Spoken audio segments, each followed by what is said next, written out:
Oke, baik. Selamat siang, Sobat Industri. Assalamualaikum warahmatullahi wabarakatuh. Salam sejahtera bagi kita semua. Pertama-tama, marilah kita panjatkan puji syukur dan kehadirat Tuhan Yang Maha Esa atas rahmat dan limpahan rahmatnya. Pada hari ini kita bisa berkumpul kembali di acara webinar bulanan SMDI, Sales Marketing Domestic Industry, terkait produk heat transfer oil, consumable or asset.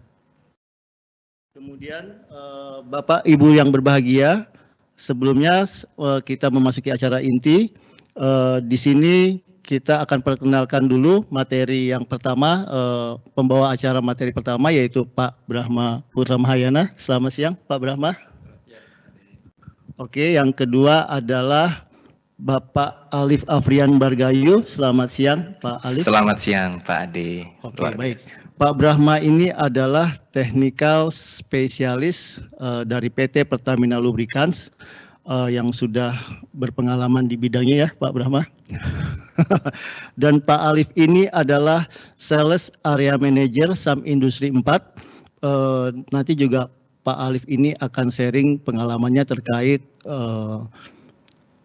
penjualan oli HTO baik sisi komersial maupun teknisnya seperti itu. Oke, baik, sebelum masuk ke materi, yaitu tentang apa itu HTO. Jadi di sini adalah judulnya Heat Transfer Oil is Asset or Consumable. Jadi di situ nanti kita bisa, saya sedikit bertanya dulu nih dengan Pak Brahma nih. Sesuai judulnya nih Pak Brahma, apa itu HTO, kemudian kenapa bisa disebut sebagai aset ataupun sebagai consumable, begitu. Ya, terima kasih Pak Ade. Selamat siang Sobat Industri sekalian ya. Jadi mungkin nanti itu saya jelaskan juga di materi Pak Ade, tapi secara garis besar memang bahwa pelumas atau oli begitu ya, salah satunya adalah heat transfer oil, itu memang di dunia ini terbagi atau ada dua pandangan gitu, ada dua pandangan besar, yaitu oli itu sebagai consumable parts atau sebagai aset gitu ya. Nah, hubungannya dengan HTO ini seperti apa? Nah, ayo mari kita masuk aja. Nah, jadi mungkin sudah kelihatan ya di layar bahwa tema kita hari ini adalah heat transfer oil, consumable atau aset. Oke, mungkin dilanjut, next. Pertama-tama mungkin saya ingin menukil ya sebagian dari seperti yang sudah saya katakan tadi, bahwa memang kalau kita berbicara tentang oli atau pelumas, itu terbagi menjadi dua paradigma gitu kurang lebih. Jadi yang pertama itu adalah sebagai consumable, yang kedua adalah sebagai aset. Nah, kalau kita lihat di para expert gitu ya, pendapat para expert di bidang pelumas, ini saya ambil dari beberapa referensi. Yang pertama dari Efficient Plan, Mark Baines, PhD CMRP Case Corp. Beliau menyatakan bahwa lubricant should be list as an asset in your sustainability program along with robot, pumps, motor, and conveyor. Bahkan dia memberikan highlight bahwa oil and grease are assets, not consumable, and should be part of your sustainability program. Nah, ini adalah pendapat yang utama ya, yang ini ada di dalam websitenya Efficient Plan. Nah, kalau kita gali lebih dalam lagi ke heat transfer oil, saya ambil di machinerylubrication.com. Machinerylubrication.com ini adalah sebuah media publikasi yang dikeluarkan oleh Noria, sebuah lembaga internasional yang bergerak di bidang pelumas dan pelumasan. Poinnya adalah heat transfer fluid ini atau heat transfer system ini sedikit berbeda dengan pelumas-pelumas engine misalkan, atau pelumas-pelumas hidrolik atau pelumas turbin. Kenapa? Karena variabel atau aplikasi di lapangannya ini sangat-sangat bervariasi, sobat industri sekalian. Jadi hampir satu plan dengan plan yang lain itu memiliki karakteristik sendiri-sendiri. Sehingga bahkan si machinery lubrication ini memberikan contoh ya. To give an example of the extreme, the same heat transfer fluid used in, for example, a PVC extruder may have a life cycle as short as a few months, while the same fluid in a larger closed system can last upward 10 to 15 years. Nah, dari pengalaman saya di lapangan, hal yang serupa memang benar demikian. Jadi di beberapa aplikasi memang ada yang secara aplikasi ya masa pakainya memang nggak sampai 1 tahun gitu ya, kurang dari 1 tahun gitu. Tetapi di aplikasi yang lain itu memungkinkan bahwa heat transfer fluid ini bahkan digunakan 10 sampai dengan 15 tahun, dan ini real. Memang kita juga memiliki pengalaman seperti itu. Dan kalau kita lihat lagi, ada satu pendapat lagi dari Fluidtech gitu ya, memang secara tradisional lubrikan atau pelumas itu diperlakukan seperti consumable ya, artinya ya barang habis pakai gitu ya. Beli oli, kemudian kita pakai, kemudian setelah habis masa pakainya, habis daya gunanya ya dibuang begitu saja gitu.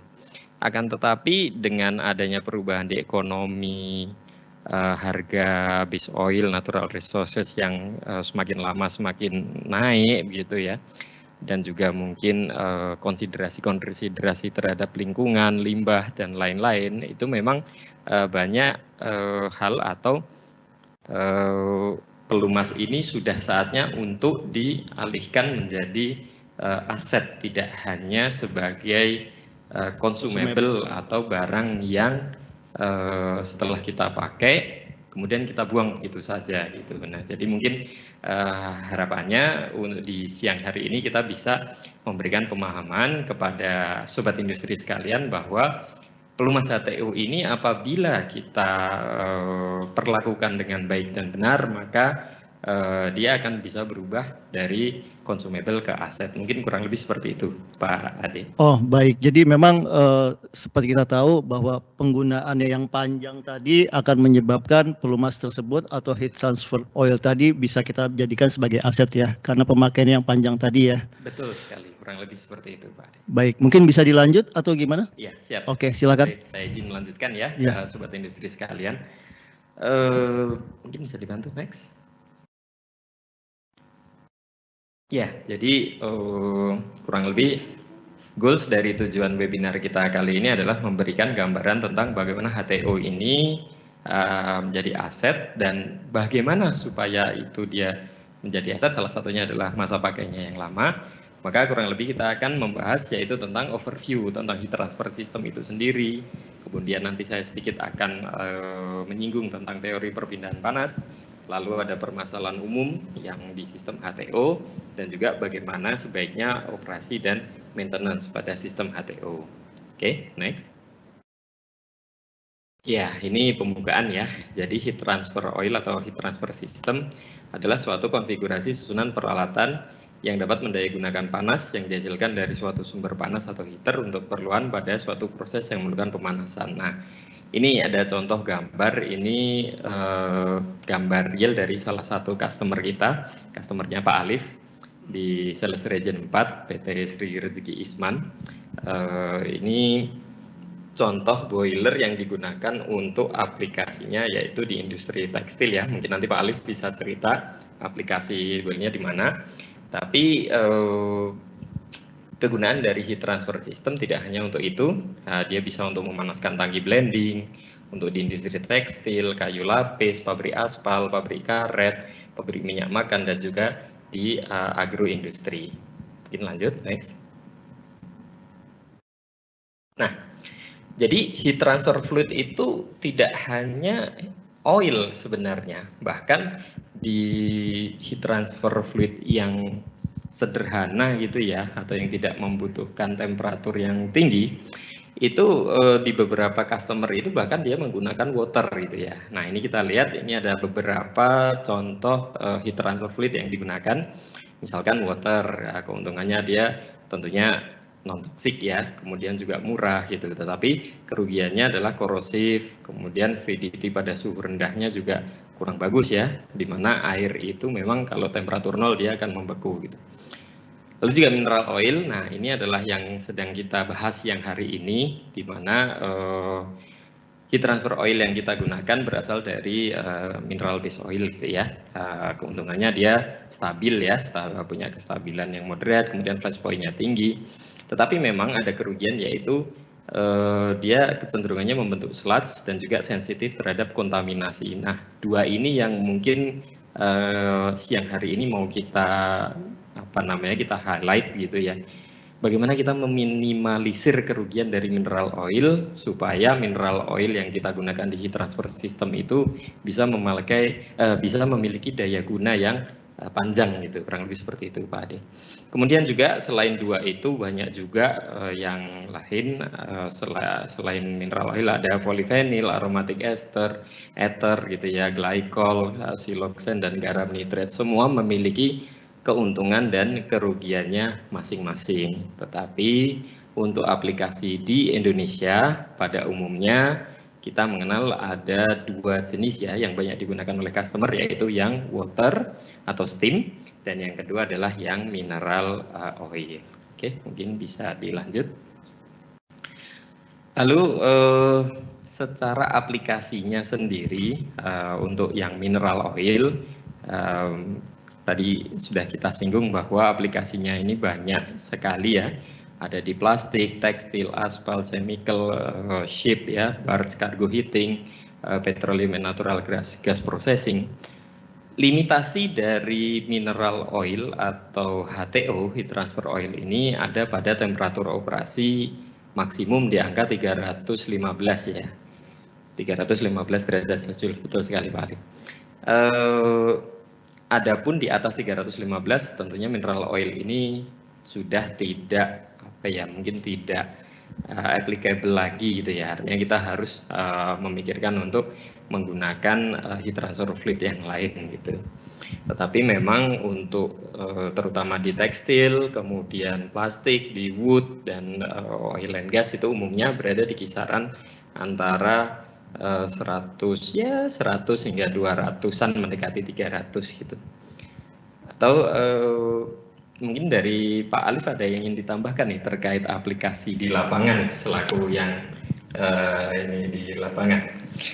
Ya, terima kasih Pak Brahma. Jadi kalau misalkan kita berbicara mengenai aplikasi ya, itu khususnya di wilayah Sales Region 4 yaitu Jawa Tengah dan DIY, ada dua yang mayoritas ya, yaitu aplikasi yang pertama itu di tekstil dan yang kedua itu di wood begitu. Nah, sejauh yang saya temui di lapangan untuk yang wood, khususnya untuk konsumen yang menengah bawah ya, itu aplikasi temperatur mungkin tidak sampai 170. Jadi kisaran 80, 90 sampai 150 itu maksimal. Kalau untuk yang tekstil operasi mungkin di sekitar 280 atau 290. Ada perbedaan yang cukup signifikan di sini karena memang tekstil itu setelah dia painting ya, setelah dia printing itu memang perlu dikeringkan dengan suhu dan temperatur yang cukup tinggi. Namun kalau untuk yang wood itu ketika kita aplikasikan di temperatur yang melebihi 150 derajat kayunya, maka woodnya itu sendiri akan menghitam ya, seperti itu. Kalau dari sisi aplikasi, memang ada beberapa aplikasi yang lain ya, seperti untuk memanaskan tangki aspal, kemudian aplikasi heating yang lain seperti itu. Tapi untuk saat ini di wilayah JBT, Jawa bagian tengah, itu khususnya tekstil dan wood yang paling mendominasi seperti itu Pak Brahma.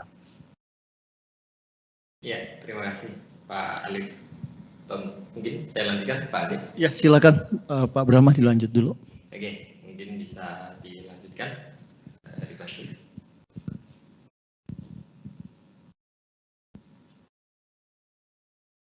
Ya, ini adalah komponen atau diagram sederhana ya dari sebuah oil heating system. Jadi memang meskipun secara aplikasi di lapangan itu sangat-sangat bervariasi, tetapi secara umum heating system atau heat transfer system itu kurang lebih memiliki proses atau komponen-komponen seperti circulating pump, kemudian ada heaternya itu sendiri, kemudian ada expansion pump dan tentunya lain ya jalur-jalur pipa gitu, perpipaan-perpipaan yang tujuan utamanya adalah untuk memindahkan panas dari sebuah sumber panas yaitu dari heater untuk memanaskan atau panas itu dibutuhkan oleh proses atau sistem yang diperlukan seperti kata Pak Alif tadi di tekstil, mungkin untuk apa ya nyetrika gitu ya Pak Alif ya. Kurang lebih seperti itu ya Pak ya. Iya, untuk mengeringkan juga sekaligus merapikan seperti itu ya. Siap. Atau untuk di pabrik kayu untuk apa namanya mengeringkan kayunya gitu. Iya, lebih tepatnya mungkin mengurangi kadar air dalam lapisan kayu itu gitu Mas Brahma. Siap, terima kasih. Nah, jadi kurang lebih gambarannya seperti pada layar ya, sobat industri sekalian, bahwa prosesnya secara sederhana ya, diagram sederhananya dia berupa sistem ya, sirkulasi begitu. Komponennya apa saja? Yuk, mari kita lihat satu persatu. Oke, mungkin bisa dilanjut. Nah, ini yang terutama, ini adalah sumber energi utamanya ya, yaitu heater atau pemanas atau boiler gitu. Digunakan untuk memanaskan HTO hingga mencapai temperatur kerja yang diinginkan. Nah, heater diklasifikasikan berdasarkan kapasitas panas, BTU atau KW, dan bahan bakar yang digunakan juga cukup bervariasi. Bisa batu bara, gas, minyak, dan lain-lain. Nah, kalau kita lihat gambar itu Pak, itu ada dua model heater nih. Yang satu yang model horizontal begitu, nah yang satunya yang vertikal. Nah, dari pemilihan heaternya sendiri sebenarnya memiliki maksud dan tujuan tertentu. Salah satunya adalah pertimbangan dari bahan bakar apa yang digunakan. Apabila bahan bakarnya ini relatif bahan bakar yang padat atau menghasilkan massa begitu seperti batu bara, kemudian cangkang kelapa sawit mungkin atau limbah kayu dan lain-lain, memang yang ideal adalah yang vertikal.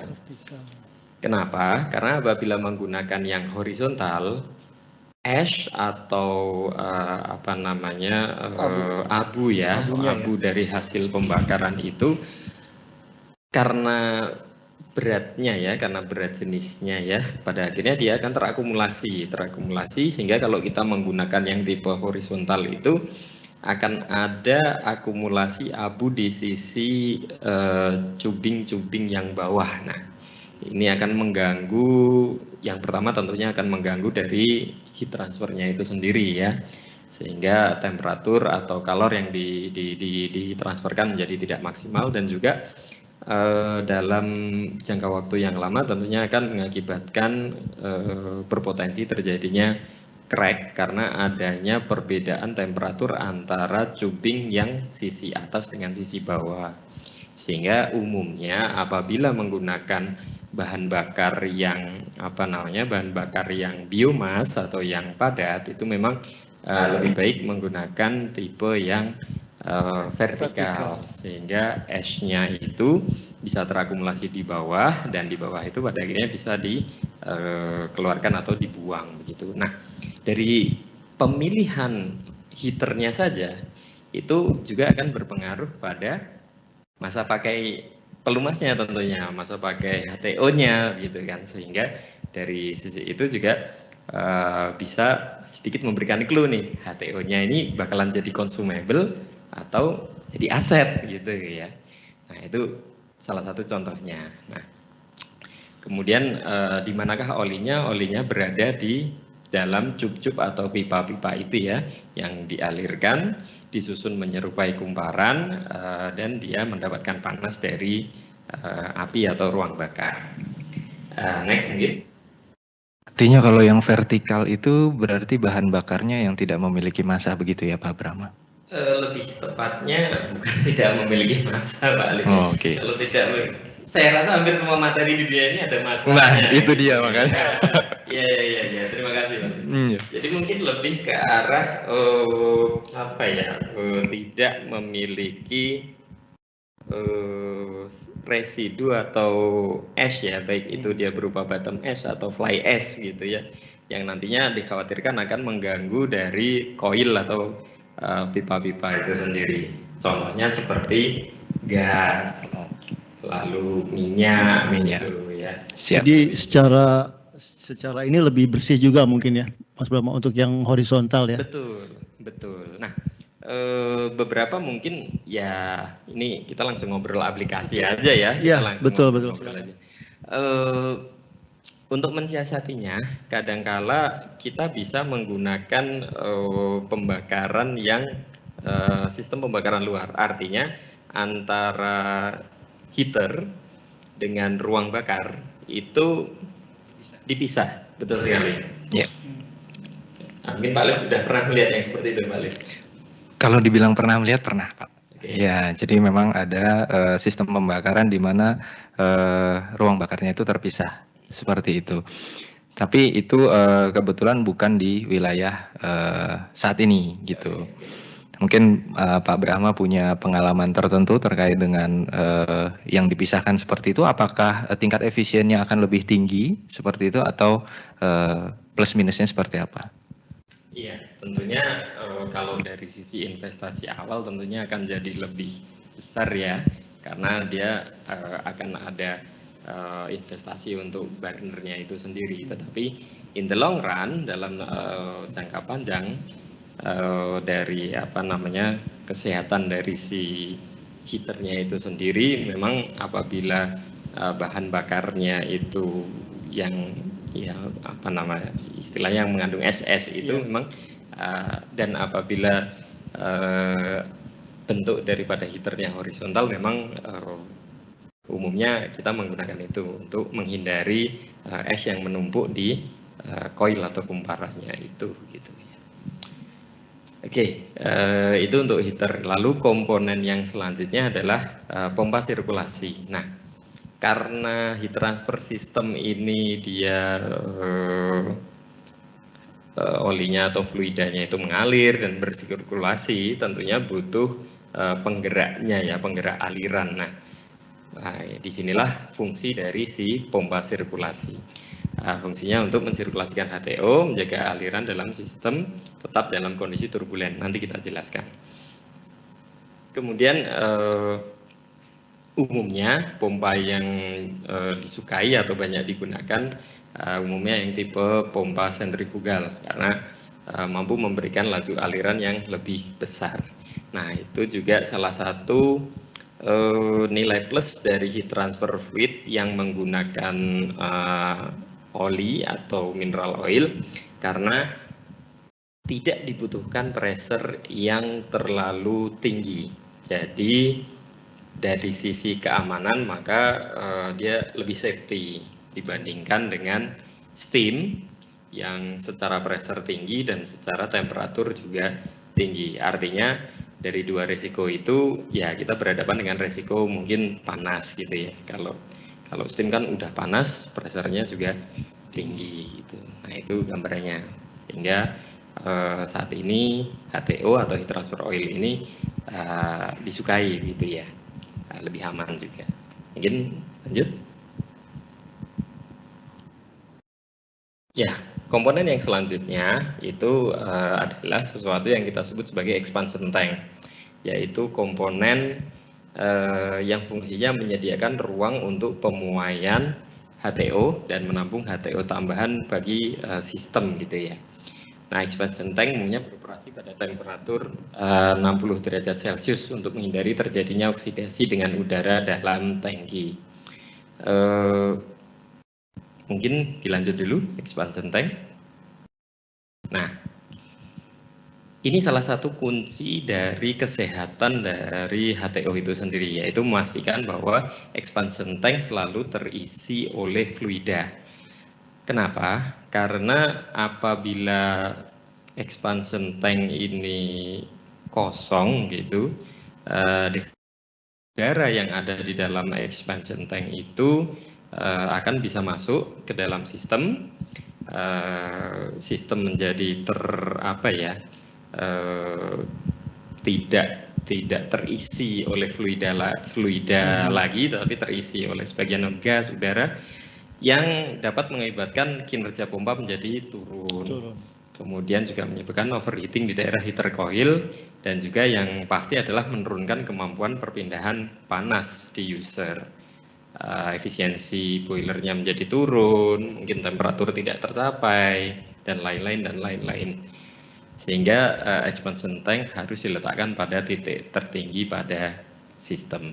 Untuk memastikan si expansion tanknya itu selalu terisi fluidanya, bagaimana kita memvalidasinya, Pak Brahma? Ya, jadi pertanyaan yang bagus ya, karena di lapangan itu kadangkala customer itu juga tidak aware dengan hal ini. Untuk sebuah sistem yang proper, maka expansion tank itu biasanya dilengkapi dengan level indikator. Oke, ya. Jadi yang lebih proper lagi, kalau nanti kita sudah bicara tentang open loop, closed loop gitu ya, akan ada nitrogen blanketin gitu ya. Tapi at least saat ini mungkin kita bicara dulu tentang level indikator at least itu. Kemudian level indikator saja mungkin masih dirasa kurang apabila operatornya tidak melakukan monitoring terhadap si expansion tank itu sendiri. Jadi secara periodik memang harus diberikan pemahaman kepada customer untuk dapat menjaga level expansion tank berada dalam kondisi yang normal gitu ya. Beberapa kasus karena umumnya expansion tank itu diletakkan pada titik tertinggi, itu memang membuat para operator ini ya malas gitu ya, atau ya agak kesulitan untuk mengakses level, sehingga sedikit modifikasi atau accessorize gitu ya, accessorize pada sistem, menambahkan level indikator atau alarm mungkin begitu ya, alarm sensor gitu ya, sensor gitu, sehingga ketika level itu low, sensor itu dapat memberikan sinyal atau alarm ke control room gitu, di mana levelnya ini low gitu, sehingga operator bisa mengambil corrective action yang diperlukan gitu. Nah, ini kurang lebih seperti itu. Ada tujuan lain juga kenapa expansion tank. Nah, ini contohnya ya, bahwa expansion tank itu diletakkan ke titik tertinggi. Nah, ini ketika operatornya kurang monitor gitu ya, dengan faktor ketinggian ini mungkin ya bisa terlewat gitu ya, sampai kosong gitu ini dan lain-lain. Nah, ini fungsi lainnya yaitu menjaga tekanan sistem pada level tertentu pada saat pompa sirkulasi tidak berfungsi. Jadi memang salah satu kuncinya adalah fluida itu harus tetap mengalir gitu ya. Tetapi memang dalam prakteknya kadangkala pompa itu juga kadang ada gangguan gitu. Lalu backupnya mungkin tidak reliable gitu atau bagaimana. Nah, ini adalah pertahanan terakhir dari sistem supaya fluida itu tidak rusak gitu ya, sehingga dia menjaga tekanan sistem dan juga sebagai proteksi pada kondisi terjadi trip ya. Jadi secara teknis memang ada perhitungan tertentu ya Pak Brahma untuk menentukan berapa tinggi yang tepat untuk sebuah expansion tank dengan sistem tertentu seperti itu, Pak. Iya, betul sekali Pak Alif. Jadi umumnya ketinggian dari expansion tank itu berhubungan dengan pressure dari sistem, bahwa pressure atau tekanan di dalam sistem dengan tekanan yang dihasilkan oleh expansion tank karena ketinggiannya itu berada dalam posisi kesetimbangan. Jadi istilahnya apa ya, kalau pakai rumus itu kan ada tuh dulu. Betul. Rho GH, ya. Kurang lebih seperti itu, Pak Alif.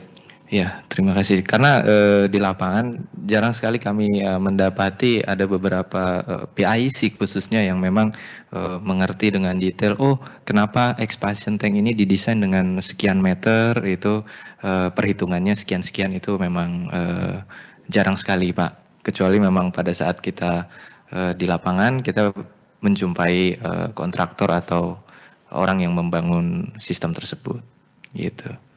Ya. Umumnya kalau kontraktornya ini orang yang berkompeten, biasanya mereka sudah melakukan kalkulasi itu, Pak Alif. Oke. Umumnya. Mungkin bisa dilanjut, silakan. Nah, ini kurang lebih diagram alirnya ya. Jadi kita lihat bahwa ada small loop dan ada big loop-nya gitu. Jadi kalau loop utamanya kita lihat berawal dari yang biru begitu ya. Yang biru itu adalah fluida saat dingin ya. Kita bilang dingin artinya ya temperaturnya relatif lebih rendah gitu ya. Dimana pada saat start awal dia mengambil dari reservoir mungkin ya, reservoir atau dipompakan oleh heat pump. Kemudian disirkulasikan ya, kita lihat fluida yang biru itu disirkulasikan oleh circulation pump gitu ya. Sebelum masuk ke pump, dia ada filter untuk menyaring kotoran gitu. Kemudian dari circulation pump, dia dimasukkan ke dalam heater.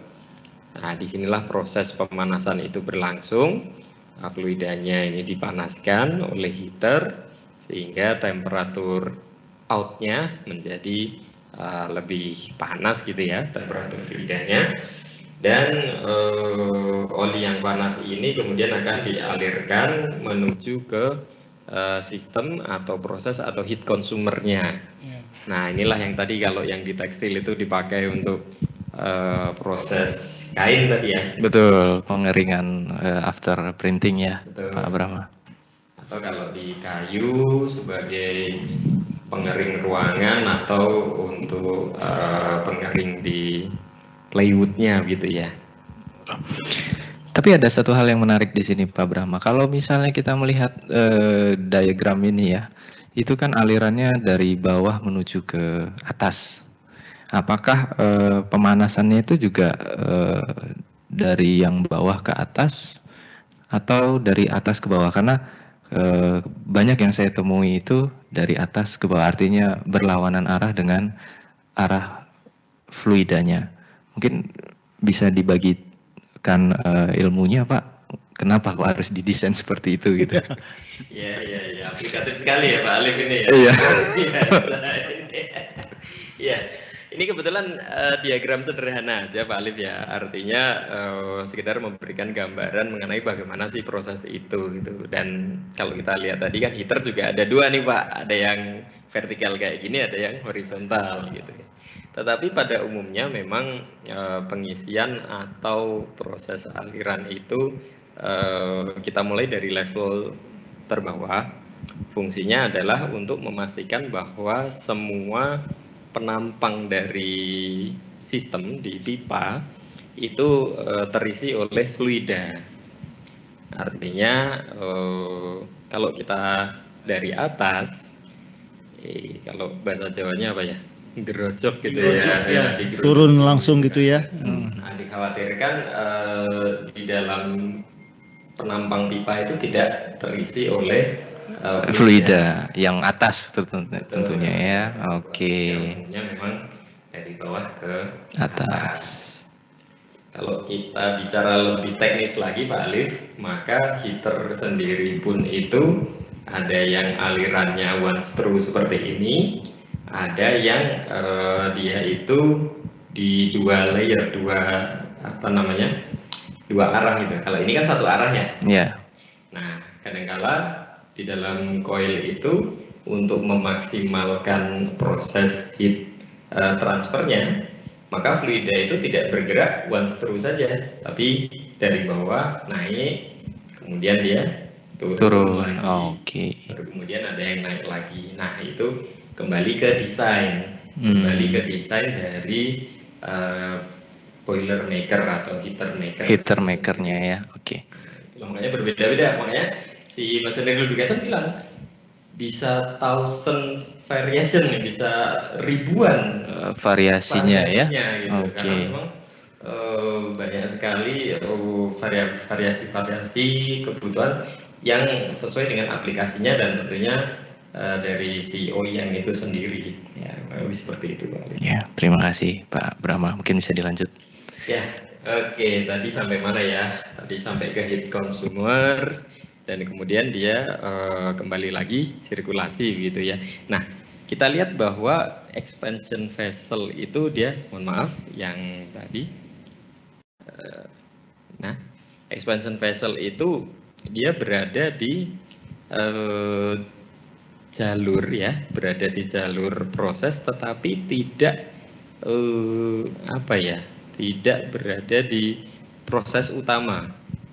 Kita lihat ada percabangan itu kan ya, ada percabangan yang naik ke atas gitu ya, expansion vessel di atas. Nah, itulah yang tadi saya sampaikan bahwa ketinggian dari expansion tank itu disesuaikan dengan kurang lebih pressure daripada sistem gitu ya, sehingga kalau kita notasikan dengan gaya itu F ya, force atau P gitu, maka pressure di sistem dengan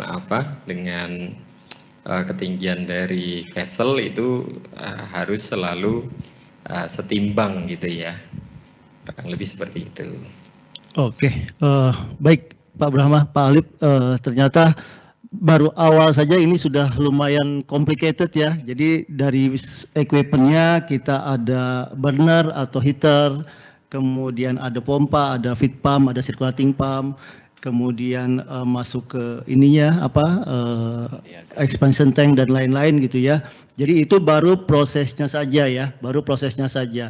Nanti mungkin ada lagi sesi terkait maintenance-nya, kemudian ada teorinya mungkin? Iya. Ada teorinya juga ya, teori dasarnya ya. Oke, mungkin bisa dilanjut apa? Oke. Langsung lanjut aja. Lanjut aja ya. Nah, ini contoh aplikasi tadi udah dibahas nih sama Pak Alif ya. Ini yang di tekstil ya Pak Alif ya. Oh, ini yang di tekstil ya. Ya, ini salah satu yang di tekstil seperti ini.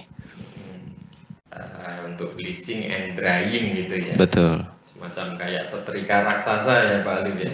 Ya, tapi kan hanya lurus saja itu Pak. Ya, nggak dilipat gitu ya. Iya, jadi laundry. Iya, betul. Oke, kita lanjut. Contoh aplikasi yang kedua. Nah, ini kebetulan contohnya saya ambil dari proses pengeringan kayu ya. Jadi ini untuk memanaskan ruangan pengering dari kayu ya. Nah, mungkin kalau kata Pak Alif tadi untuk menurunkan kadar air. Iya. Ya, itu istilah lebih tepatnya ya. Ya, itu agak teknis gitu Pak, maksudnya kan Bapak dari teknis kan Pak. Iya, terima kasih. Ya, lanjut aja mungkin tadi udah kita bahas cukup banyak gitu. Nah, tadi Pak Ade nanya teorinya. Nah, ini teori nih. Ya, ini kita masuk teori ya. Oke. Nanti Pak Alif juga ada yang mau ditanya-tanya juga terkait teori mungkin ya. Mungkin saya perlu belajar dulu. Siap. Iya. Silakan Pak Brahma dilanjut untuk teorinya. Jadi ini teori tentang perpindahan panas ya. Mungkin kalau sobat industri yang pernah nyasar di teknik mesin gitu ya, atau apa mungkin pernah mendengar atau pernah membaca atau melihat ini tentang perpindahan panas. Yaitu perpindahan panas itu umumnya berlangsung dari benda yang temperatur tinggi ke benda dengan temperatur lebih rendah ya. Ini ya seperti itu. Jadi kalau air itu kan dari yang lebih tinggi ketinggiannya ke lokasi yang lebih rendah. Kalau panas pada umumnya dari benda atau media yang temperaturnya lebih tinggi ke yang temperaturnya lebih rendah gitu. Nah, prosesnya seperti apa? Mungkin bisa di next. Karena benda yang temperaturnya lebih tinggi itu dipercaya memiliki energi atau kalor yang lebih besar. Betul, begitu ya Pak Brahma ya. kurang lebih Oke. seperti itu. Nah, cara berpindahnya ini ada secara umum ada tiga kategori ya, atau 3 cara. Yang pertama yang kita sebut sebagai konduksi, yaitu perpindahan panas yang terjadi pada suatu benda melalui perpindahan panas di antara molekul benda tersebut. Jadi bendanya sendiri itu nggak bergerak, tapi sebenarnya molekul-molekulnya ini yang bergerak atau menghantarkan panas gitu ya. Nah ini kan kalau pelajaran IPA zaman dulu kan, nah suruh pegang logam ya, satu ujungnya dipanasin, nah kita pegang ujung yang lainnya dia jadi panas gitu kan, kalau praktikum IPA zaman dulu. Nah, jadi kemampuan suatu benda memindahkan panas secara konduksi bergantung pada struktur ikatan molekulnya yang berkaitan dengan heat atau thermal conductivity-nya. Sehingga kita mengenal ada benda yang bisa menghantarkan panas, kita sebut sebagai konduktor, dan ada benda yang tidak atau sulit untuk menghantarkan panas, kita sebut sebagai Isolator. betul sekali, alhamdulillah. Alhamdulillah. Masih ingat Pak. Masih ingat ya? Iya. Oke. Walaupun tadi agak mikir sebentar Pak. Iya. Tapi betul juga. Iya. Ini yang pertama. Lalu yang kedua, perpindahan panas yang kedua, ini adalah konveksi. Nah, meskipun perpindahan panas ini tadi aplikasinya banyak di tekstil, tapi bukan berarti konveksi ini garment, Pak, bukan. Oh, kirain garment. Konveksi ini adalah panas yang berpindah dengan cara bergeraknya massa fluida. Artinya yang bergerak itu tidak hanya panasnya, tetapi bendanya atau massanya itu juga ikut bergerak. Oke. Contohnya air Iya. dipanaskan. Nah, ini ciri-cirinya ada sirkulasi gitu ya. Oke. Yang kedua dan yang ketiga adalah melalui gelombang energi atau energy wave yang disebut sebagai radiasi. Nah, ini contohnya adalah ya, yang setiap hari kita nikmati ya, panas matahari ke bumi bergerak atau panasnya itu berpindah melalui radiasi. Oke. Panasnya omongan tetangga tidak ya Pak ya? Itu melalui WA gitu ya biasanya itu. Oke. Lanjut Pak Brahma. Oke. Nah, sekarang sebenarnya di HTO sistem itu perpindahan panasnya apa sih? Ternyata tiga-tiganya itu terjadi. Tiga-tiganya itu terjadi, dan ini adalah perpindahan panas yang ideal ya. Kenapa saya bilang ideal? Kalau ternyata dalam prosesnya perpindahan panasnya ini tidak seperti ini, akan ada timbul beberapa permasalahan. Seperti apa sih? Saya jelaskan terlebih dahulu ya. Oke. Yang pertama adalah radiasi. Radiasi ini terjadinya di heater, di mana panas dari bara api atau apinya itu memancar ke permukaan pipa. Jadi jangan salah ya, panasnya itu berpindah secara radiasi, bukan lidah apinya itu menyentuh permukaan piping, bukan menyentuh permukaan pipa ya. Jadi yang ideal adalah panas dari bara apinya itu sendiri itu berpindah melalui proses radiasi. Ya. Sehingga apa yang terjadi ketika mungkin apinya itu menyentuh pipanya? Akan timbul yang namanya thermal cracking. Thermal cracking pada material pipingnya, betul.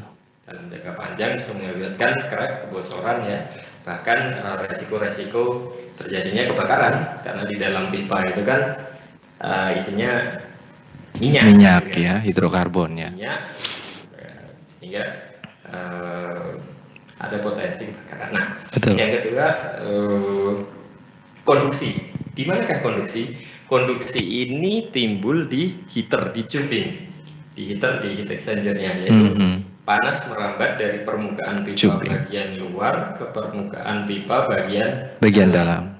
Ya. Nah, apa hal-hal yang bisa mengganggu konduksi ini? Salah satunya yang tadi menempelnya deposit ash atau abu tadi, ya, dari bahan bakar yang mungkin kurang tepat gitu ya. Bukan kurang tepat, artinya kurang sesuai dengan desain, dengan desain dari heaternya gitu. Akan bisa menghambat terjadinya proses konduksi karena terhambat kan. Ya, tidak seharusnya esnya itu di situ gitu kan, maksudnya. Betul. Dan yang ketiga tentunya adalah konveksi, ketika panas mengalir pada fluida HTO membawa panas dari heater ke heat exchanger atau proses atau usernya. Nah, inilah jadi kalau panas ini muatannya, maka HTO kita itu seolah-olah kayak truknya paling, kayak pengangkutnya, pengangkutnya. Jadi gambarannya mungkin seperti itu. Nah, ini adalah proses perpindahan panas di HTO sistem. Iya, menarik ya. Jadi ternyata ada tiga ya, ada radiasi, kemudian ada konduksi dan ada konveksi sekaligus. Oke. Nah, ini ada tips nih. Jadi untuk heat transfer oil itu penting untuk kita memahami yang namanya fluid bulk operating temperature dan maksimum film temperature. Jadi maksimum bulk temperature adalah rata-rata temperatur heat transfer fluid tertinggi, umumnya tercapai pada temperatur fluida yang keluar dari heater. Maksudnya dalam bahasa yang lebih sederhana, di dalam sistem itu kan mungkin ada beberapa temperatur indikator gitu ya. Nah, ini adalah temperatur yang paling tinggi, biasanya diletakkan di jalur fluida yang keluar dari heater. Lalu berapa maksimum bulk temperatur yang disyaratkan gitu ya, yang menjadi batasan khusus untuk yang mineral oil, batasan dari maksimum bulk temperaturnya itu mendekati 300 derajat Celcius kurang lebih ya. Lalu umur dari heat transfer fluid menjadi separuh dari umur normal bila sistem beroperasi 10 derajat sampai 20 derajat di atas maksimum bulk temperatur. Artinya ketika temperaturnya melebihi maksimum bulk temperatur, maka yang terjadi adalah si truk kita tadi jadi overload ya. Jadi kelebihan muatan gitu ya. Betul. Sehingga kan bisa merusak dari si molekul daripada si HTO itu sendiri. Lalu yang tidak kalah penting adalah terjadinya degradasi dari fluida yang berada di lapisan film temperatur. Jadi yang menempel pada dinding-dinding pipanya tadi paling. Betul. Ini juga apabila lebih dari maksimum film temperatur akan menyebabkan fluida atau HTO itu menjadi lebih cepat rusak gitu. Itu next. Jadi ketika kita ingin memaksimalkan performance dari heat transfer oil sendiri, itu memang tidak disarankan untuk mengoperasikan lebih dari temperatur maksimum yang disarankan, seperti itu Pak Brahma? Betul. Jadi apabila memang kebutuhan sistem kita itu let's say di atas dari maksimum bulk dan maksimum film temperatur fluidanya, ya mungkin memang perlu dipertimbangkan untuk menggunakan jenis fluida yang lain gitu. Oke, baik, karena beberapa kali pertanyaan-pertanyaan yang seperti ini muncul ketika kita visit ya ke lapangan, ke konsumen begitu. Ya seperti challenge gitu kan, apakah bisa gitu ya, ketika memang kebutuhan dari sistem itu menginginkan demikian gitu ya, temperaturnya mungkin bisa lebih tinggi atau seperti apa gitu. Ya, Jadi operasional atau penggunaan dari HTO ini terbatasi atau terlimitasi oleh temperatur dari bulk, maksimum bulk maupun maksimum film temperaturnya. Di atas itu ya mungkin disarankan atau tidak disarankan untuk menggunakan fluida ini gitu ya. Kurang lebih seperti itu.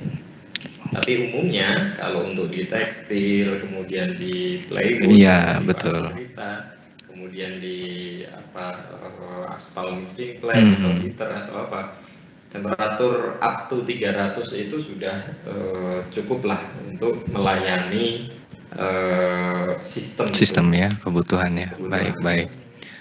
Ya. Oke. Oke, saya lanjutkan lagi. Mohon maaf sebelumnya.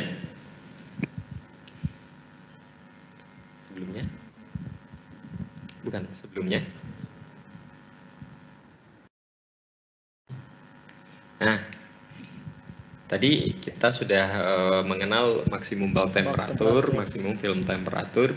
Lalu ada satu hal lagi yang berkaitan dengan kesehatan dari HTO itu sendiri, yaitu laju alir gitu ya.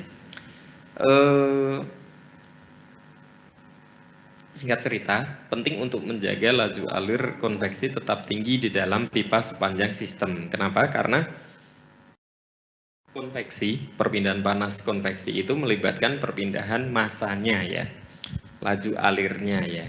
Ibarat kata, kalau kita ibaratkan HTO ini tadi adalah truknya, kemudian kalori ini adalah muatannya, maka lalu lintasnya itu juga menjadi salah satu kuncinya ya. Kalau jalanannya itu macet, ya tentunya bisa jadi muatannya yang dibawa nggak cepat nyampe gitu ya, Pak. Gitu ya, tidak tercapai gitu. Kalau yang dibutuhkan jadi nggak tercapai, jadi kurang gitu. Betul. Oke. Lalu lebih parahnya lagi, besaran laju alir itu nanti akan berkaitan dengan tipe alirannya. Nah, ini tipe aliran ya, gitu. Mulai masuk ke teori nih, teori. Iya. Jadi kita mengenal di aliran fluida dalam pipa itu ada yang istilahnya aliran laminer, ada yang istilahnya aliran turbulen. Ya. Nah, singkat cerita, bagaimana kita mengetahui alirannya itu laminar atau turbulen? Nanti ada satu angka atau satu bilangan yang kita sebut sebagai Reynolds number. Seperti apa? Yuk kita next mungkin. Luar biasa ini ya. Seperti kuliah lagi nih sepertinya ya, Pak ya. Ini 3 SKS dulu ya, mekanika fluida ini ya. Iya.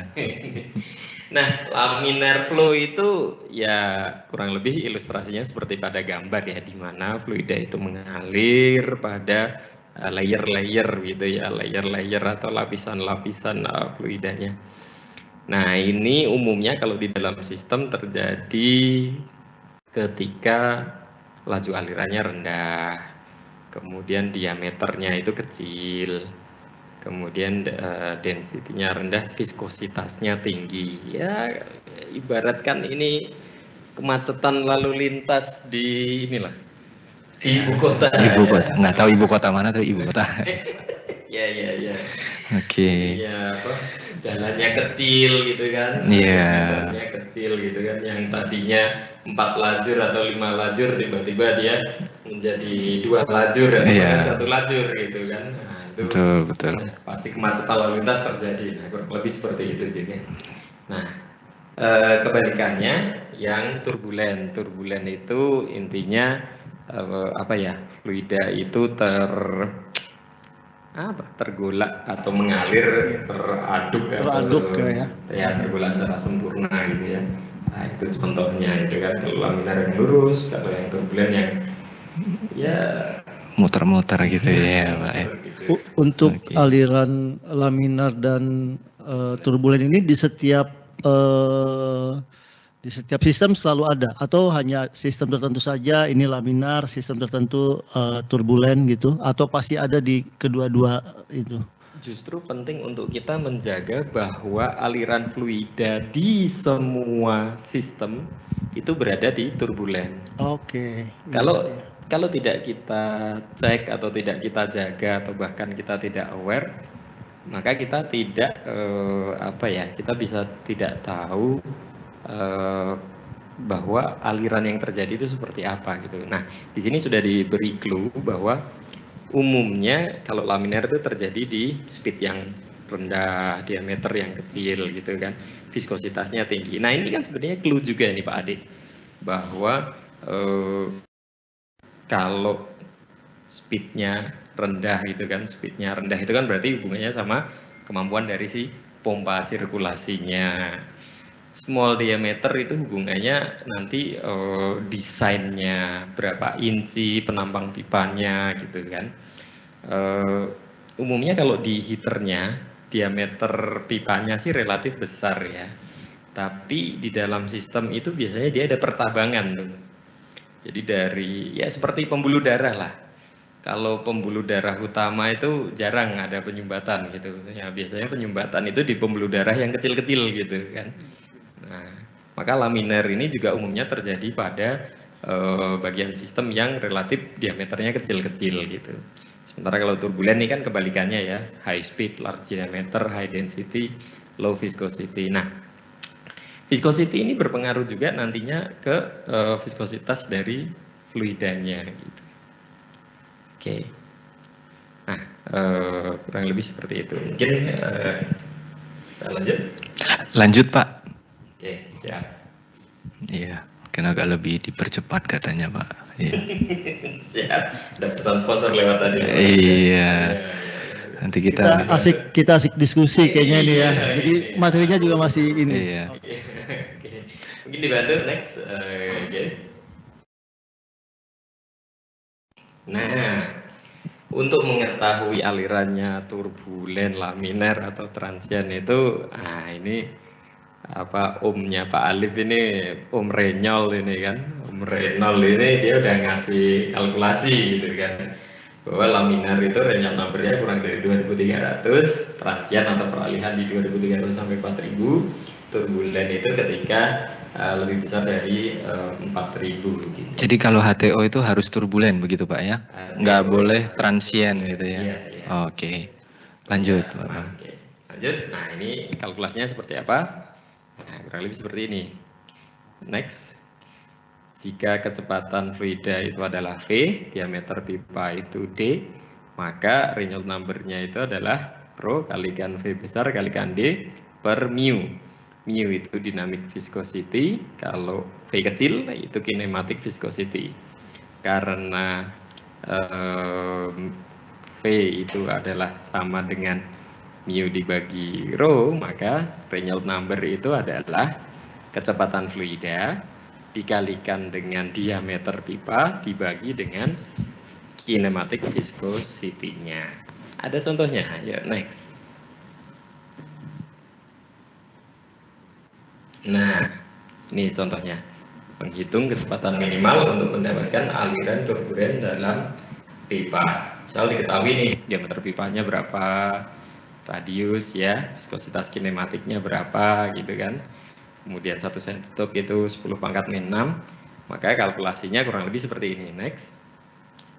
Nah, kita tinggal masukkan aja ke dalam rumus tadi sehingga kita akan peroleh Kia atau debitnya ya, kecepatan alirannya di contoh ini ketemunya adalah 2,46 liter per detik.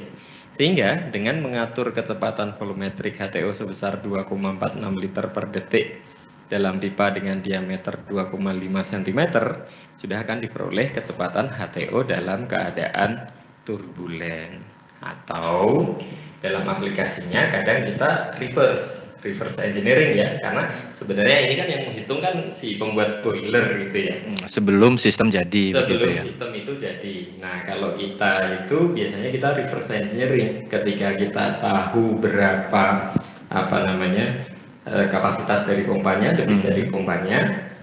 Asumsikan bahwa debit itu masih tercapai ya. Begitu.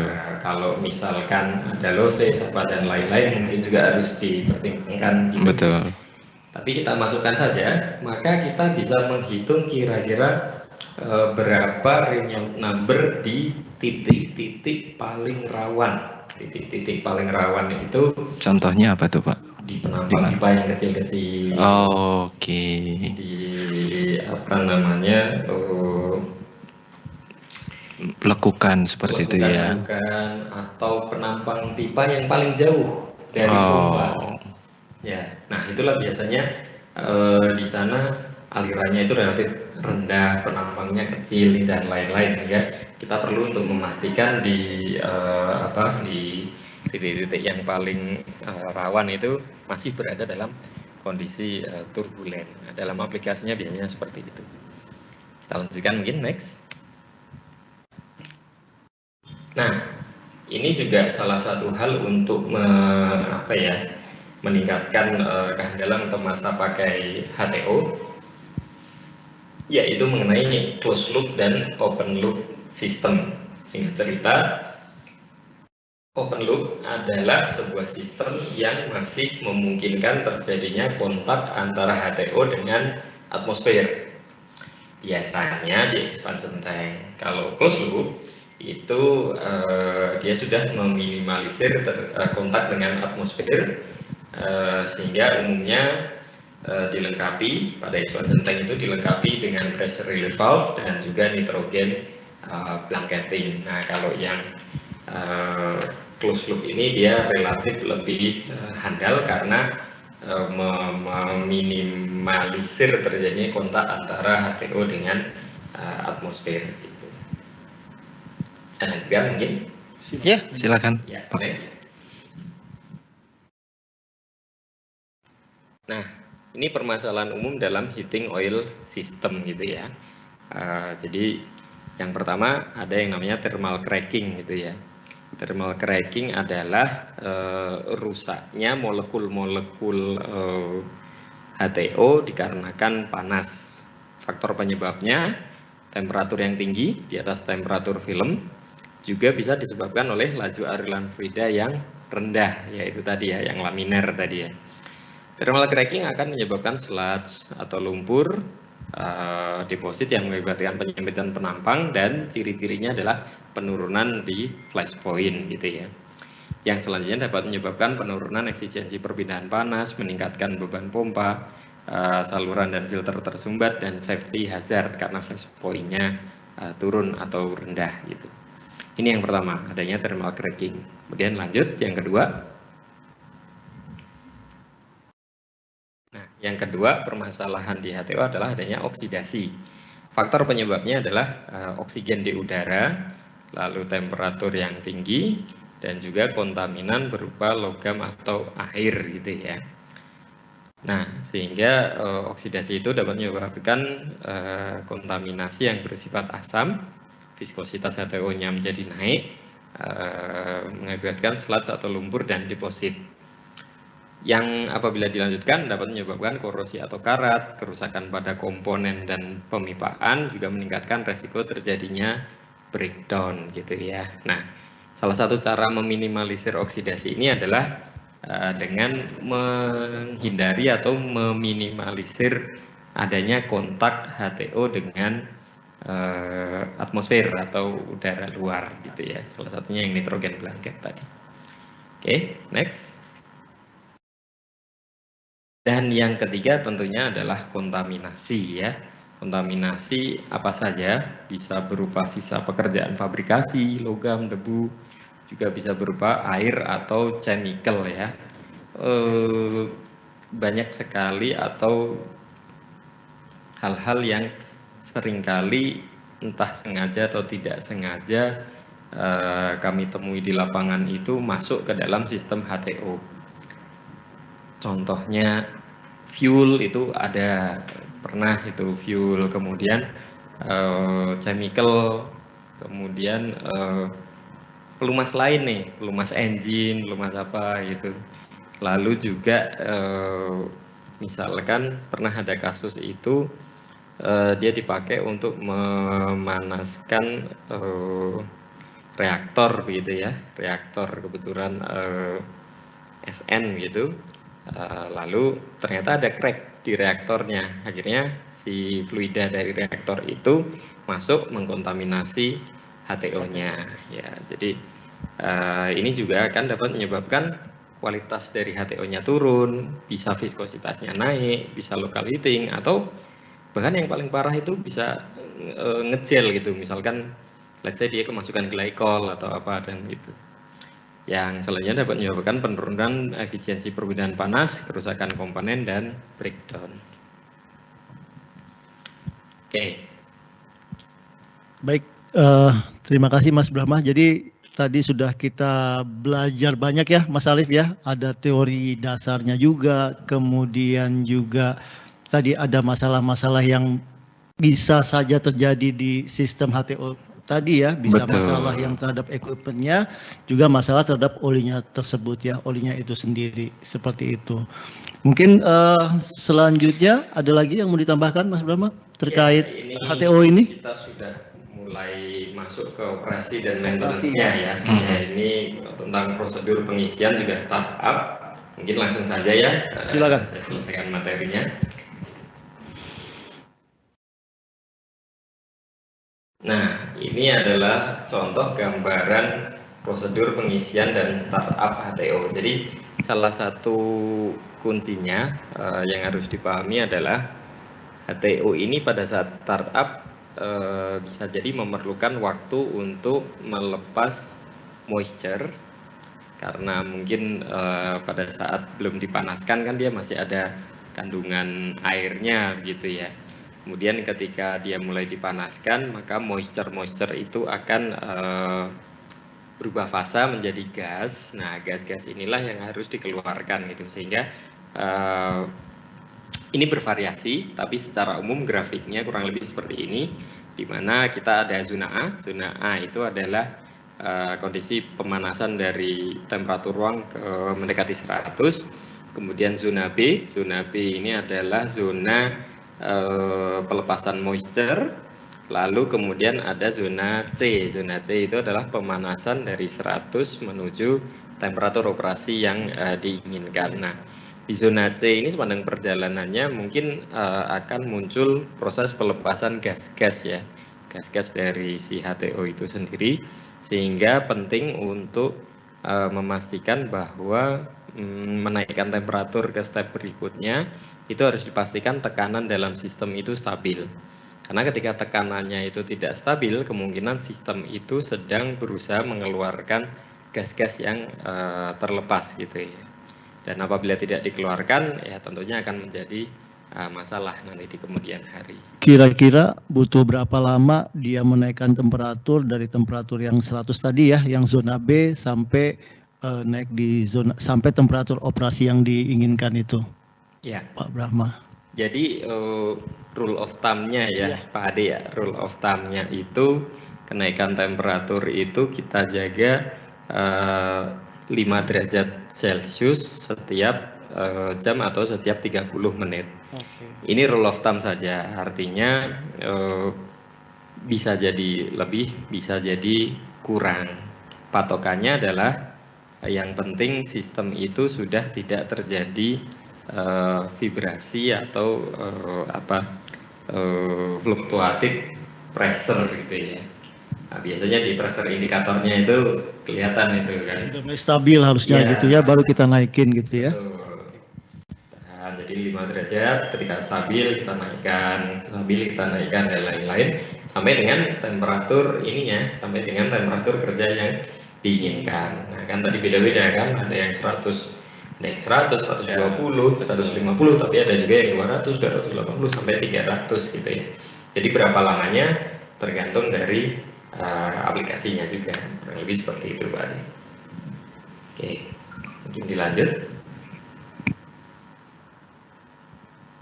Nah, lalu untuk pemeliharaannya, di samping menjaga temperatur operasi tidak melewati temperatur maksimal, sistem sebaiknya juga di-maintain tetap sehat dengan melakukan filtrasi atau purifikasi secara rutin. Nah, umumnya sebuah sistem HTO itu akan dilengkapi dengan filter gitu ya.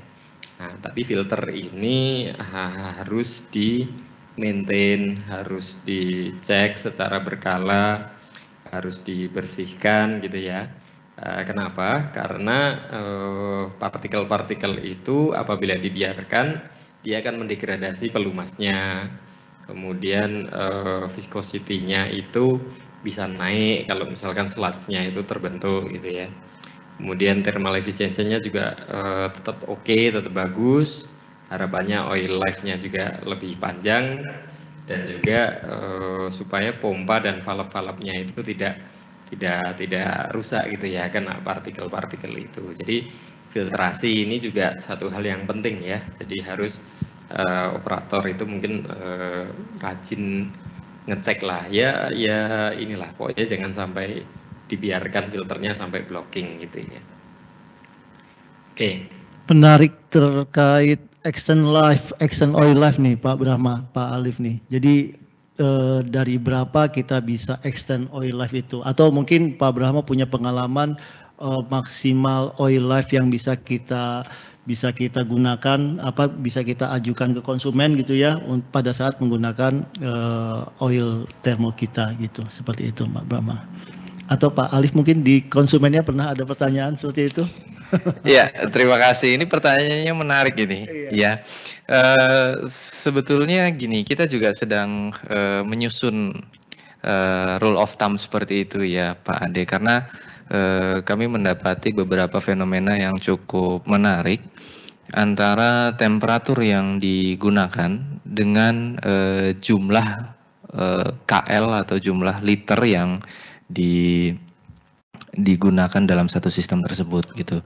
Karena kami pernah punya pengalaman bahwa dengan jumlah liter yang sama, namun aplikasinya itu temperaturnya berbeda.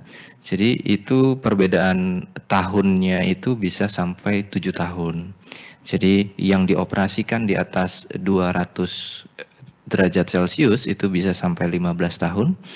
Yang dioperasikan di bawah 200 itu bisa sampai 22 tahun. Dengan volume bulknya itu sama, namun penggunaan di temperatur yang berbeda. Menurut saya untuk umur sendiri itu memang sangat tergantung pada sistem ya. Mungkin sedikit banyaknya yang tadi dijelaskan oleh Pak Brahma ya. Ada closed loop, open loop, kemudian temperatur, terus juga filter, dan mungkin ada beberapa prosedur-prosedur maintenance ya, bagaimana cara mengoperasikan, menyalakan atau bahkan shutdown atau mematikan sistem. Menurut saya itu. Jadi kita hanya ingin melihat untuk preferensi kami gitu ya, dari sisi sales untuk bisa membuat rencana lebih detail begitu. Tapi itu tidak bisa dijadikan hukum baku seperti itu, kira-kira seperti itu Pak Ade. Jadi tergantung juga dengan volume, kondisi lingkungan, kondisi equipment, betul, dan lain-lain ya. Karena ini memang sangat custom ya. Seperti tadi tingginya expansion tank itu juga sangat custom kan. Belum tentu satu perusahaan dan satu perusahaan lain itu memiliki tinggi expansion tank yang sama, kapasitas expansion tank yang sama. Saya rasa itu. Bahkan di satu pabrik pun beda plant itu mungkin memiliki detail-detail yang berbeda seperti itu. Mungkin dari Pak Brahma Putra ada tambahan? Iya, jadi memang tadi di awal kan sudah dibuka ya, si Noria itu machinery lubrication itu memang bilang kurang atau beberapa bulan sampai ada yang 10 sampai 15. Jadi memang HTO ini bukan bukan sesuatu yang seperti engine gitu ya. Betul, yang ada hour-nya tertentu gitu ya. Oke. Ini sangat bervariasi gitu ya, tergantung dari sistemnya sendiri seperti apa, lalu bagaimana dia pemeliharaannya, pengoperasiannya, lalu juga bagaimana monitoringnya gitu ya. Nah, alhamdulillahnya kita di Pertamina Lubrikan itu memberikan salah satu after sales service-nya yaitu monitoring gitu ya. Oh, ada juga oil condition monitoring-nya ya? Ada, Pak. Itu kira-kira apa yang diceknya tuh biasanya Pak Brahma? Oh, ada ya. Di slide-nya lagi ada. Oke, kita bisa lihat lagi slide selanjutnya berarti ya. Oke.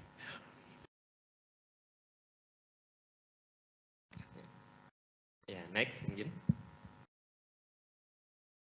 Nah, ini kurang lebih adalah monitoring parameter untuk oli HTO atau oil condition monitoringnya gitu ya. Jadi yang pertama tentunya dicek viskositasnya, kemudian flash point-nya, lalu ada acid number-nya, lalu ada insoluble-nya gitu. Nah, juga sebenarnya ada lagi pengujian-pengujian di luar ini begitu. Tapi at least 4 parameter ini adalah yang kita sarankan kepada customer untuk memonitor atau melakukan monitoring terhadap HTO-nya. Nah, di Pertamina Lubricants sendiri kita juga bisa memberikan package monitoring kepada customer-customer kita, customer industri, sehingga sobat industri dimanapun berada mungkin tidak perlu khawatir apabila hendak menggunakan produk HTO Pertamina Lubricants. Kami dari Pertamina Lubricants Technical Specialist akan memberikan after sales service berupa monitoring terhadap kesehatan HTO. Dan alhamdulillah ini sudah beberapa customer sudah merasakan sudah merasakan dampak positifnya monitoring ini. Kemudian kita juga sudah yang tadi dibilang 10 sampai 15 tahun itu bukan isapan jempol itu Pak Alif. Iya. Itu sudah ada customer kita yang ya bahkan sampai 14 tahun, 15 tahun ya Pak Alif ya, yang tempatnya Pak Alif itu sudah menggunakan pelumas HTO-nya Pertamina gitu. Nah, salah satunya kita dukung dari sisi oli monitoringnya. Nah, itu mungkin nilai tambah bagi kita nih Pak Alif buat customer kita. Iya. Jadi memang untuk condition oil monitoring itu memang kita lakukan ya.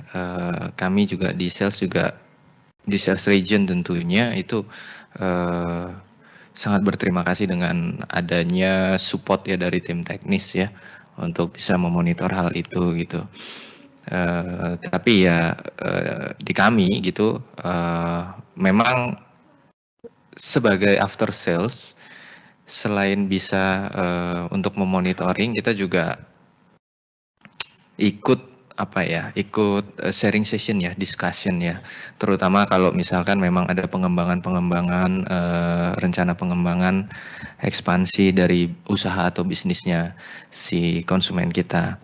Dan memang tipikalnya dari beberapa konsumen itu kalau untuk yang memang dia perusahaan-perusahaan besar itu memang sangat concern ya. Dan sistem yang dibangun juga sangat mendukung untuk bisa dilakukan beberapa monitor ya, khusus monitor di HTO-nya dan juga di peralatan-peralatan pendukung lainnya.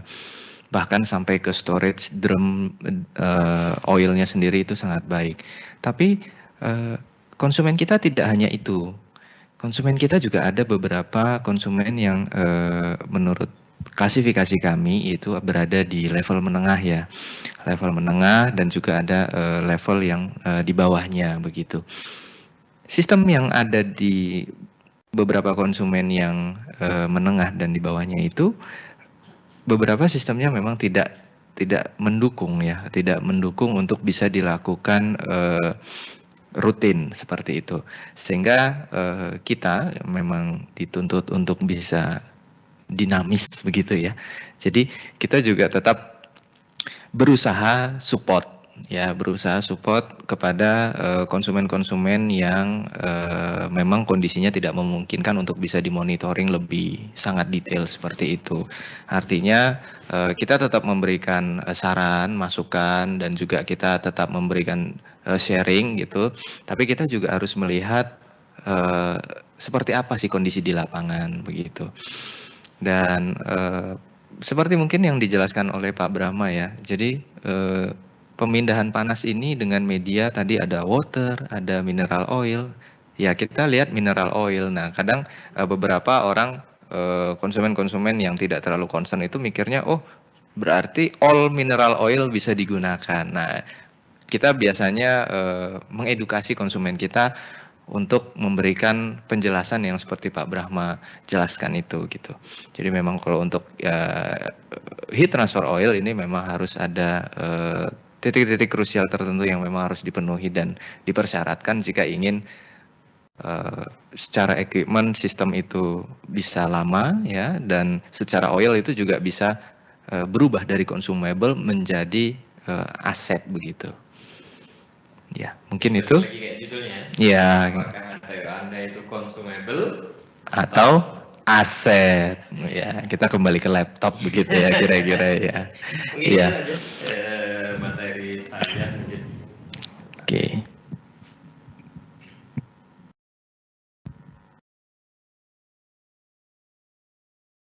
Baik, selanjutnya mungkin apakah kita masuk ke sesi Q&A kali ya? Apakah sudah ada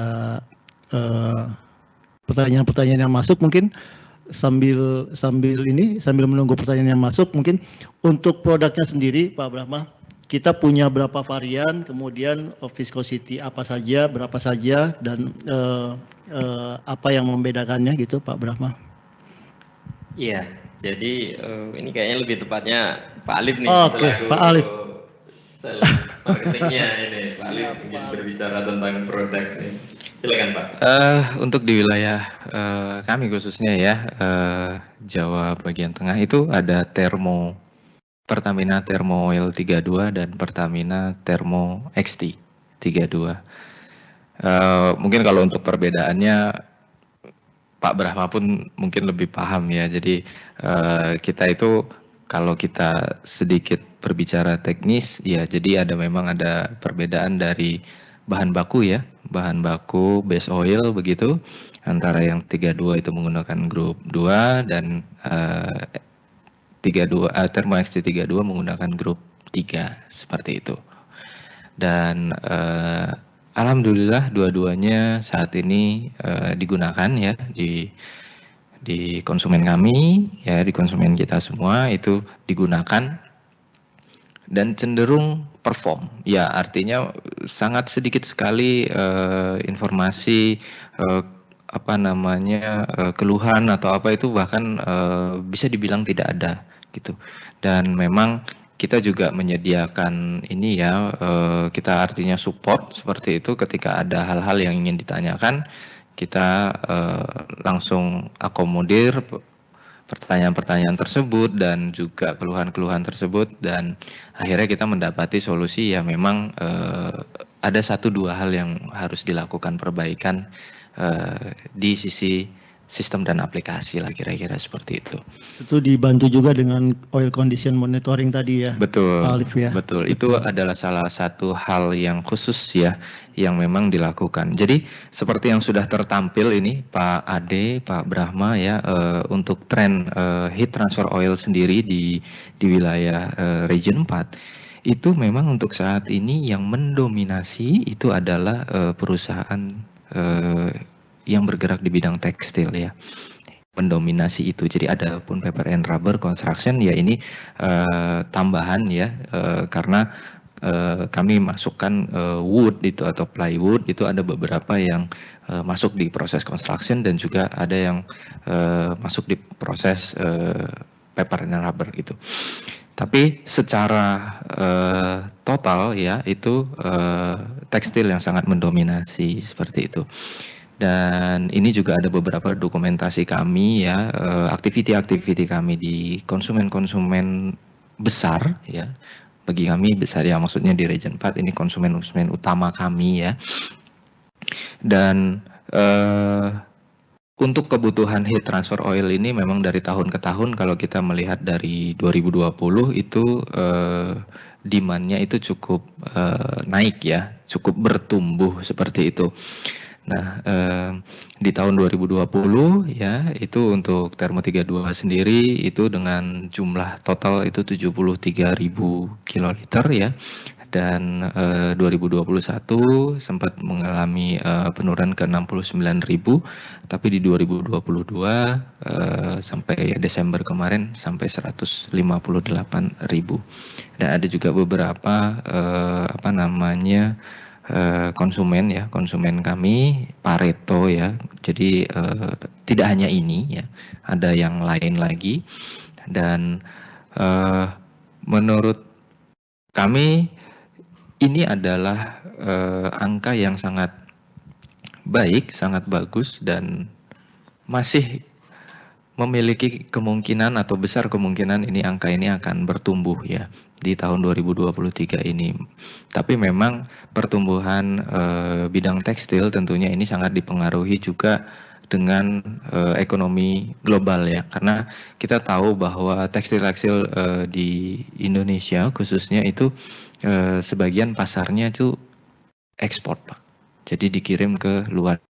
Jika kondisi ekspor ini bagus, tentu saja ada peningkatan produksi. Ketika terjadi peningkatan produksi, tentu saja katakanlah plant ataupun pabrik yang support untuk memproduksi tekstil ini akan bekerja dengan full load ya, full capacity. Bahkan mungkin ada beberapa yang menginvestasikan untuk membuat produk pabrik-pabrik baru seperti itu.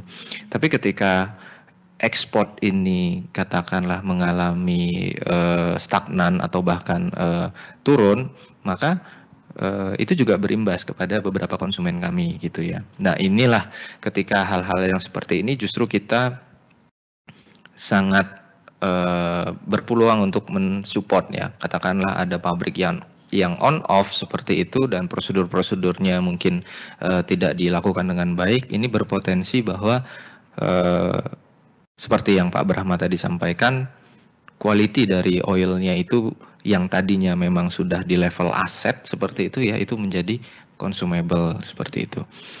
Ya memang dari sisi sales ya kita inginnya bagaimana caranya untuk meningkatkan penjualan, tapi kita dengan konsumen-konsumen Pareto kita, dengan konsumen loyal kita menempatkan diri sebagai partner, bagaimana caranya supaya kita menemukan win-win solution seperti itu.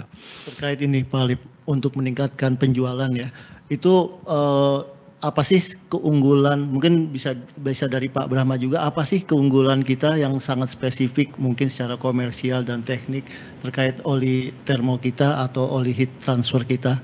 Pak Brahma, mungkin Pak Alif bisa sedikit kasih gambaran kepada teman-teman kita, oh kita nih bisa pakai oli termo Pertamina seperti itu. Silakan Pak dulu atau Pak Brahma. Ya mungkin yang pertama yang utama yang tidak lain tidak bukan adalah tingkat komponen dalam negeri ya. Tentu saja Pertamina termo atau thermal oil HTO itu memiliki tingkat komponen dalam negeri yang sangat tinggi. Kami juga dilengkapi dengan seperti yang sudah dijelaskan ya, dengan laboratorium, dengan tenaga teknis, juga dengan kompetitif ya, harga yang kompetitif, dan kita memang didukung dengan orang-orang ekspert ya seperti Pak Brahma begitu ya. Ini salah satu kelebihan penggunaan oli Pertamina ya. Iya, karena tidak banyak orang yang mengerti detail ya terkait dengan transfer oil ini yang seperti Pak Brahma begitu. Dan kita sangat open dan kita sangat support ketika memang ada konsumen yang ingin menanyakan atau ingin tahu lebih banyak ya, concern di bidang oil khususnya untuk heat transfer oil ini, karena di beberapa konsumen ya menganggap ya yang penting mineral oil dia bisa menghantarkan panas dan itu bisa jalan, padahal di beberapa kasus penggunaan mineral oil khususnya yang mungkin terkandung deterjen dan mengandung kalsium sulfonat ya, justru bukan menjadi hal yang solutif ya, tetapi seolah-olah mengubah plannya itu dari pabrik tekstil ataupun pabrik kayu menjadi kayak pabrik grease seperti itu ya, jadi grease plant, betul. Jadi dengan penambahan kalsium sulfonat yang ada di beberapa mineral oil lain, itu bukannya menjadi lancar tapi menjadi gel ya, menggumpal gitu. Jadi memang sangat tricky, dan itu yang kami yakini bahwa dengan penjelasan-penjelasan seperti ini, tips yang sangat baik dan sangat menurut saya sangat jarang ya dimiliki beberapa kompetitor begitu. Nah, ini yang membuat kami bisa lebih memperbesar market share kami khususnya di bidang heat transfer oil Seperti itu Pak Ade. Mungkin dari Pak Brahma ada tambahan? Iya, sejak 2011 ya saya sudah mulai berinteraksi dengan pelumas termo kita itu. Luar biasa. Udah baru 12 tahun lah Pak. Baru 12 tahun, Anak iya. sekolah SD udah lulus ya Pak? Iya. Iya, jadi saya melihat bahwa kualitas produk kita itu dari tahun ke tahun itu selalu meningkat Pak Ade. 10 tahun yang lalu seperti grafik yang tadi ya, yang tadi Pak Ade sempat nanya kan, ini berapa lama waktunya gitu kan, Iya, manasin gitu ya. 10 tahun yang lalu itu mungkin butuh waktu sebagai gambaran ya untuk sebuah sistem dengan ya isi kurang lebih 100 kiloliter gitu atau 100 drum gitu, 500 drum gitu. Itu butuh waktu pemanasan sampai dengan stabil itu hampir 14 hari. 10 tahun yang lalu ya, sekitar tahun 2011 atau 2012. Terakhir 2021 kemarin itu dengan melakukan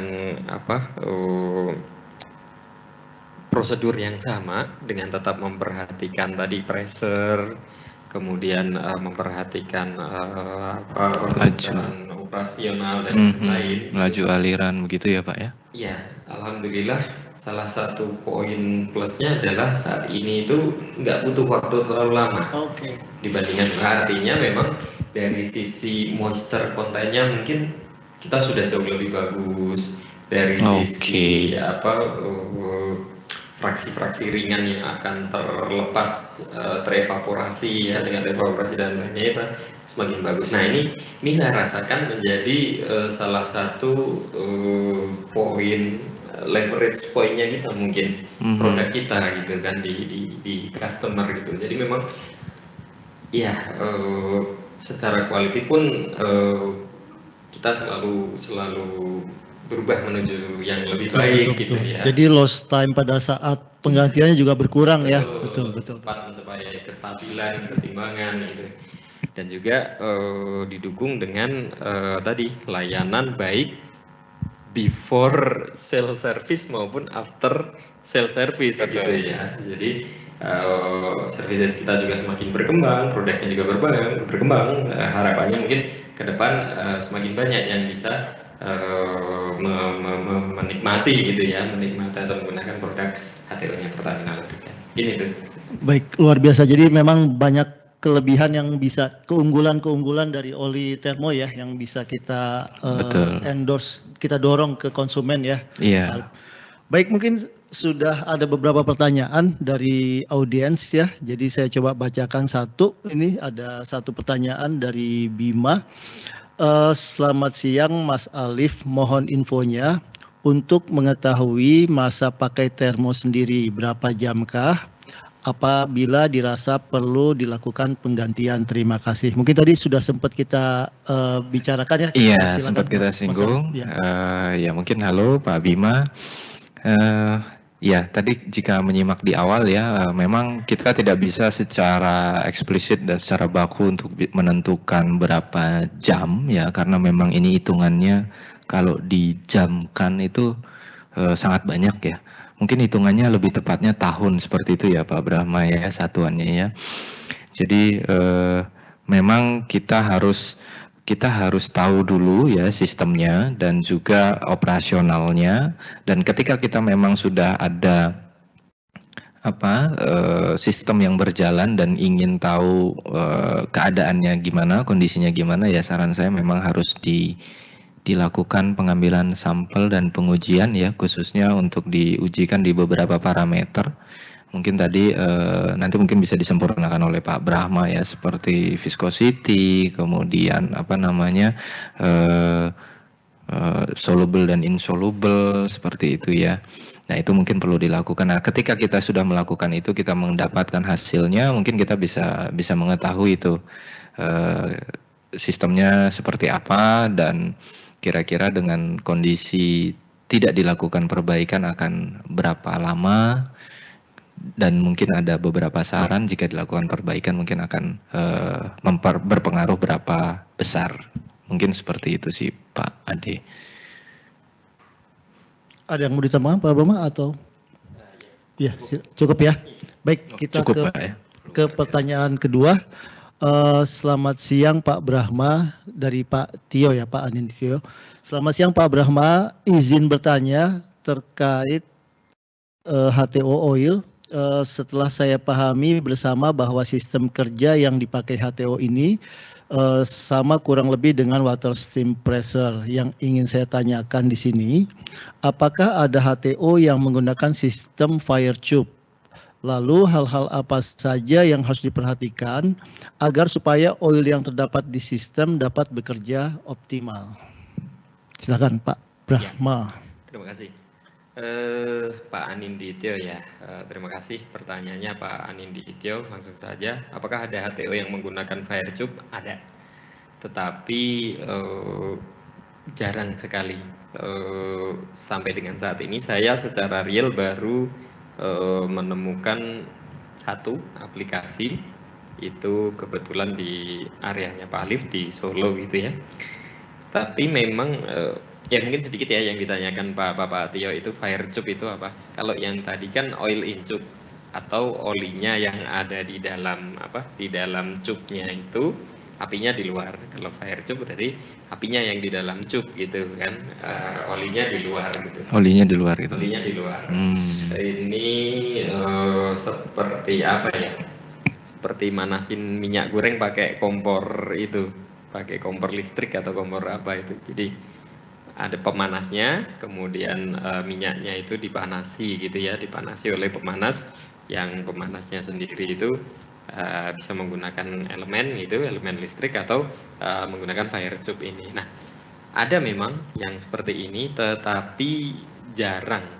Umumnya dipakai untuk pemanasan HTO dengan temperatur kerja yang relatif rendah. Jadi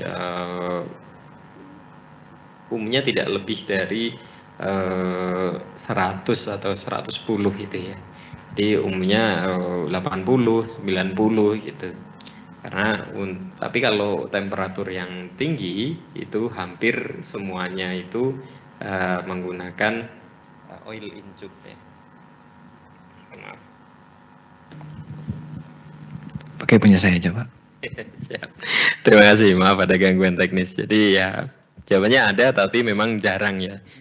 Saya rasa juga kurang applicable karena di sana kita tidak menemukan aliran turbulen itu dan lain-lainnya juga kurang. Jadi sistemnya agak berbeda. Mungkin itu Pak Ade. Oke, baik, mungkin kita sudah masih banyak pertanyaan masuk, tapi kita sudah di penghujung acara ya, dan kita juga sudah diskusi banyak ya. Baik, jadi mungkin saya wrap up sedikit Pak terkait materi Pak Brahma, bahwa apakah HTO ini adalah aset atau consumable. Jadi memang kita harus mengetahui dari awal bagaimana equipment itu digunakan, sistem operasinya, kemudian juga kita harus tahu jenis-jenis pelumasnya seperti apa, proses kerjanya seperti apa gitu ya. Itu yang juga harus kita ketahui, sehingga dengan kita mengetahui prinsip kerja, kemudian mengetahui oli yang kita gunakan, itu akan memperpanjang umur pakai dari oli tersebut dan memperpanjang dari umur equipment yang kita punya. Baik, kita sudah di penghujung acara.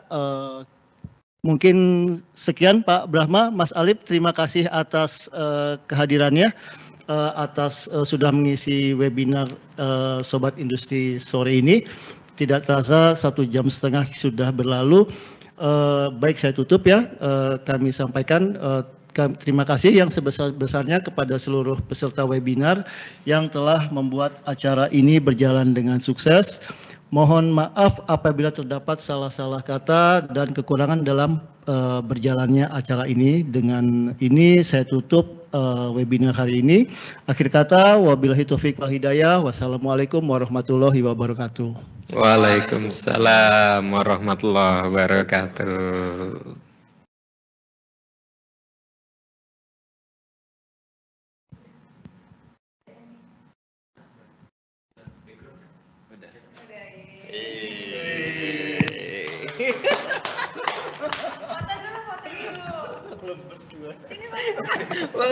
Ganjel. Ganjel. Mas berapa?